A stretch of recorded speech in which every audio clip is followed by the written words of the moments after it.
6 KG আছে ভাই। দুধে কি পানি দেন? না ভাই। আচ্ছা, পানি দেন না নাকি? আপনি শিওর যে পানি নাই? না ভাই। ভাই দুধে যদি পানি বের হয়, আপনি পরীক্ষা করেন। আচ্ছা আমি 1 মিনিট পরীক্ষা তো অবশ্যই করবো।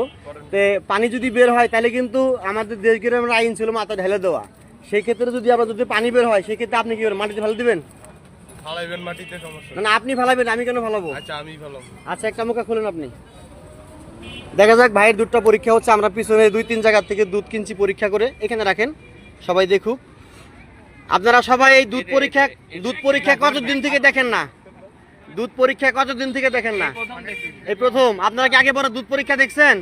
দেখেন নাই না? আজকে আমাদের মাধ্যমে আপনারা দুধ পরীক্ষা শিখবেন কিভাবে দুধের কোয়ালিফাই পরীক্ষা করে কিনে খাবেন, তাহলে আপনি প্রতারিত হবেন না। এই যে দেখেন আমি মেশিন এখানে দিচ্ছি।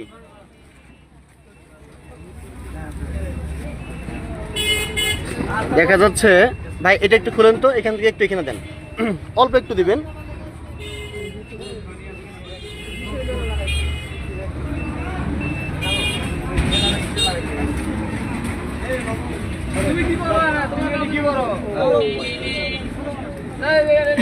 ভাই আপনার দুধটার মধ্যে 20% পানি আছে। কত পার্সেন্ট বলছি ভাই? আপনার কয় কেজি দুধ আছে ভাই? 6 কেজি। এখন কি করবেন বলেন? এটার মধ্যে 20% পানি আছে। যদি আপনি আমার কাছে চ্যালেঞ্জ করেন তাহলে আমি আপনাকে এখনই পরীক্ষা করে বুঝাই দিব। চ্যালেঞ্জ করলেন? এই দুধ বই তো 1 মিনিট, আমার দুধটা নিয়ে আসো। দুধটা কই? যাই হোক, ধন্যবাদ। ভাই আমাকে চ্যালেঞ্জ করছে। ভাইয়ের দুধে 20% পানি আছে। আমরা এখনই এই সবার সামনে প্রমাণ করে দিব। আর ভাই যখন ডাবল প্রমাণিত হবে তখন কিন্তু ভাই আর নিজে নিজে লজ্জিত হবে। আপনি দোষ স্বীকার করলে সাজা কিন্তু সীমিত হয়তো ভাই।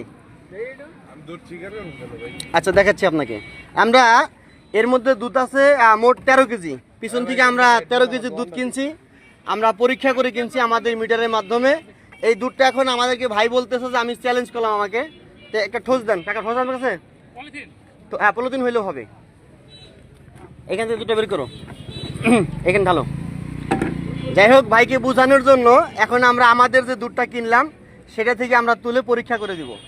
দেখা যাক ভাই যত জিতে, আমরা যদি হেরে যাই। আর যদি ভাই হেরে যায় সুন্দর ভাই, তাহলে তো দুধ কি আপনি ছাকেন ভাই? দুধ আপনি ছাকেন মানে দুধ ছেঁকে কে?